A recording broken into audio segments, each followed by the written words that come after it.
മുനമ്പം വഖഫ് വിഷയത്തിൽ നീതിക്കൊപ്പം നിൽക്കുന്നവരെ വർഗീയവാദികളായി ചിത്രീകരിക്കുന്നവരുടെ ലക്ഷ്യമെന്ത്? ഈ വിഷയത്തിലുള്ള പ്രതികരണമാണ് ഞങ്ങൾ തേടിയത്. തെരഞ്ഞെടുക്കപ്പെട്ട ആ പ്രതികരണങ്ങൾ നമുക്ക് കേൾക്കാം.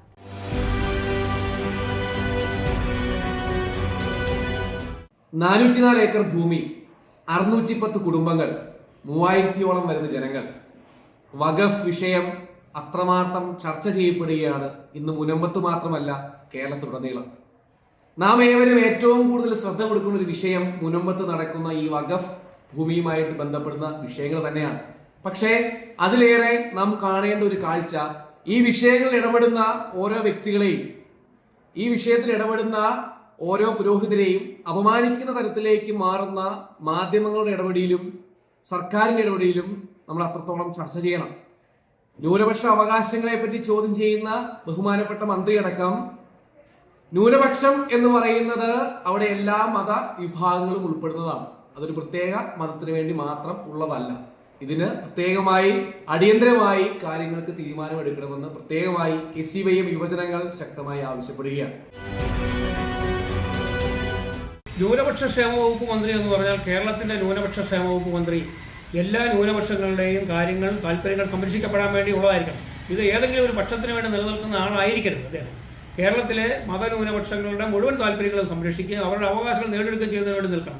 ഇവിടെ ക്രൈസ്തവ സമൂഹവും അതിന്റെ അഭിമന്യരായ പിതാക്കന്മാരും വൈദികരുമൊക്കെ ഇവിടുത്തെ ജനങ്ങളുടെ താല്പര്യം സംരക്ഷിക്കുന്നതിന് വേണ്ടി സമരങ്ങളിൽ ഏർപ്പെടുകയും അഭിപ്രായ പ്രകടനങ്ങൾ നടത്തുകയും ചെയ്യുമ്പോൾ അവരെ വർഗീയ ചുവയോടുകൂടി വർഗീയത പരത്തുന്നു ആക്ഷേപിക്കുന്നത് അദ്ദേഹത്തിന്റെ ഉള്ളിൽ ഇത്തരത്തിലുള്ള കാര്യങ്ങൾ ഉള്ളത് കൊണ്ടാണ് എന്ന് സംശയിക്കേണ്ടിയിരിക്കുന്നു. ഇത് തികച്ചും തെറ്റാണ്. ഈ നിരുത്തരവാദപരമായ പ്രസ്താവന അദ്ദേഹം പിൻവലിക്കണം. ഇല്ലെങ്കിൽ ഇത് കേരളത്തോട് ഇത് പിൻവലിച്ചുകൊണ്ട് മാപ്പ് പറയാൻ അദ്ദേഹം തയ്യാറാകണമെന്ന് അറിയിക്കും. പാവപ്പെട്ടവരുടെയും നീതി നിഷേധിക്കപ്പെട്ടവരുടെയും പാർശ്വവൽക്കരിക്കപ്പെട്ടവരുടെയും പക്ഷം ചേർന്ന് നിന്നുകൊണ്ട് പ്രവർത്തിക്കുക എന്ന പ്രവാചക ദൗത്യത്തോടു കൂടിയിട്ടാണ് കഴിഞ്ഞ കാലഘട്ടങ്ങളിൽ സഭ തീരദേശ മേഖലകളിലെയും കാർഷിക മേഖലകളിലെയും പ്രശ്നങ്ങളിൽ കൃത്യമായി ഇടപെട്ടുകൊണ്ടിരുന്നത്.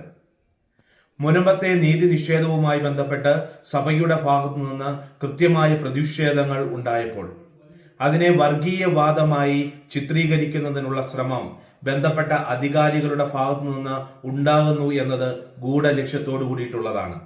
സമൂഹത്തിൽ വർഗീയതയും മതസ്പർദ്ധയും ഉണ്ടാക്കി യഥാർത്ഥ പ്രശ്നത്തിൽ നിന്ന് ശ്രദ്ധ തിരിക്കുന്നതിനുള്ള ശ്രമം ന്യൂനപക്ഷ ക്ഷേമ വകുപ്പ് മന്ത്രിയുടെ ഭാഗത്തു നിന്നുണ്ടായത് അപലപനീയമാണ്.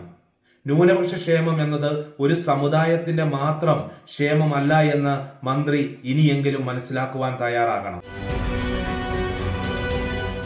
മുനമ്പത്തെ നിസ്സഹായരായ ഒരുപറ്റം ജനങ്ങൾക്ക് വേണ്ടി നിലപാട് സ്വീകരിക്കുകയും നീതിക്ക് വേണ്ടി പോരാട്ടം നടത്തുന്നതിൽ പങ്കാളികളാവുകയും ചെയ്തു എന്നതിൻ്റെ പേരിൽ കേരളത്തിലെ കത്തോലിക്ക പുരോഹിതന്മാർ, വെളുത്ത ലോഹ ധരിച്ച പുരോഹിതന്മാർ വർഗീയവാദികളാണ് എന്ന് പരസ്യമായി പ്രഖ്യാപിച്ച കേരളത്തിൻ്റെ ന്യൂനപക്ഷ ക്ഷേമ വകുപ്പ് മന്ത്രി അബ്ദുൾ റഹ്മാൻ, അദ്ദേഹത്തിന് അല്പമെങ്കിലും മാന്യതയുണ്ടെങ്കിൽ, സംസ്കാരമുണ്ടെങ്കിൽ അദ്ദേഹം ഈ ജനത്തോട് മാപ്പ് പറയാനുള്ള ഔചിത്യം കാണിക്കണം.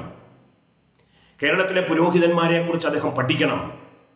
കേരളത്തിൽ ആരാണ് വർഗീയ വിഷം ചുരത്തുന്നത് എന്ന് പഠിച്ചു മനസ്സിലാക്കണം. ക്രൈസ്തവ സമുദായത്തെക്കുറിച്ച് നാളിതുവരെ ആരും പറഞ്ഞിട്ടില്ലാത്ത ഒരാക്ഷേപമാണ് അദ്ദേഹം ഇപ്പോൾ പറഞ്ഞു വരുത്തുന്നത്.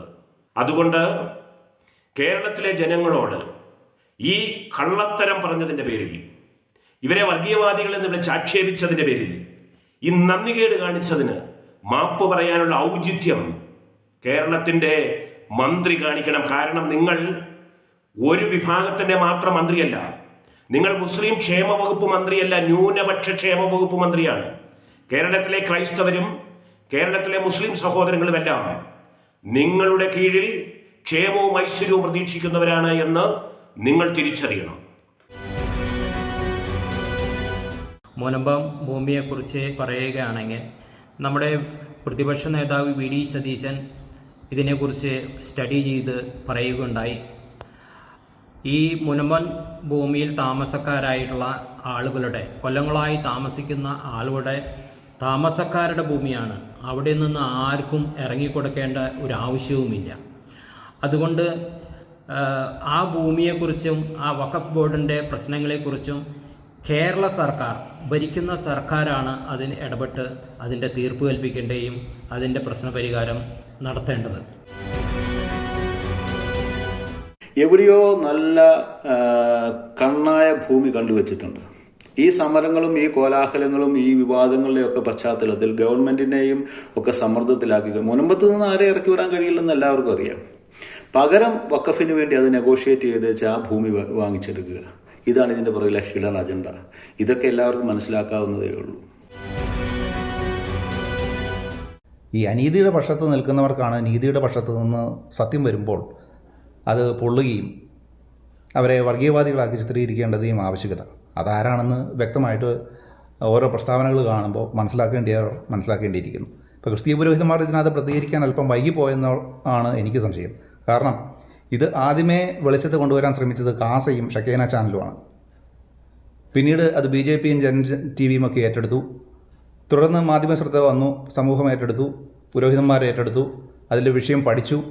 ഞങ്ങൾ പഠിച്ചിട്ടേ പ്രതികരിക്കുള്ളൂ എന്ന് നിങ്ങൾക്ക് പറയാം, സംഭവം ശരിയാണ്. പക്ഷേ പ്രതികരിക്കേണ്ട പല സംഭവങ്ങളിലും നമ്മൾ പ്രതികരിക്കാതിരുന്നിട്ടുള്ളതാണ് ഇവർക്കെല്ലാം വർഗീയവാദികളായിട്ട് നമ്മളെ ചിത്രീകരിക്കേണ്ട സാഹചര്യം വന്നത്. ആദ്യം അവർ സമരരംഗത്ത് ഒറ്റയ്ക്കായിരുന്നു, പിന്തുണയില്ലായിരുന്നു. പക്ഷെ ഇപ്പോഴും കത്തോലിക്ക സഭ ശക്തമായിട്ട് അവരുടെ കൂടെയുണ്ട്. അപ്പോൾ മറ്റ് പല ഭാഗത്തുനിന്ന് എതിർപ്പുകൾ വരുന്നു, വർഗീയതയുടെ ഒരു ലാഞ്ചന വരുന്നു. ഇതിൽ വർഗീയതയുടെ പ്രശ്നമില്ല.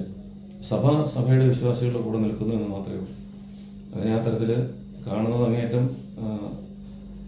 വളരെ ചുരുങ്ങിയ രീതിയിൽ കാണുന്നതിന് ഉള്ള ശ്രമമാണെന്ന് നമുക്ക് പറയാൻ പറ്റും.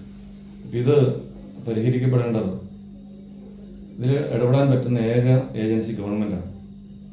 ഗവൺമെൻറ്റിന് അവരുടെ സിവിൽ അവകാശങ്ങൾ ക്രമീകരിച്ചു കൊടുക്കുക.